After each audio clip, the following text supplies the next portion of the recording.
உத்திரமேரூர் அரசு மருத்துவமனையில் தவிக எம்எல்ஏ முனிரத்னம் திடீர் ஆய்வு மேற்கொண்டார். காஞ்சிபுரம் மாவட்டம் உத்திரமேரூர் தொகுதி தவிக எம்எல்ஏ முனிரத்னம் உத்திரமேரூர் அரசு மருத்துவமனையில் திடீர் ஆய்வு மேற்கொண்டு நோயாளிகளின் குறைகளை கேட்டறிந்தார்.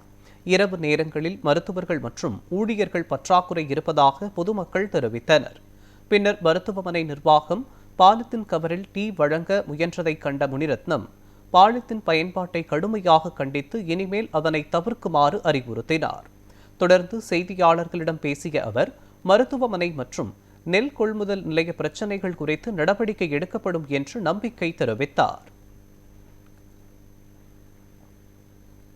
மருந்து மாத்திரைகள் இருக்கின்ற மாதிரி தான் டாக்டரும் சொல்லியிருக்காங்க.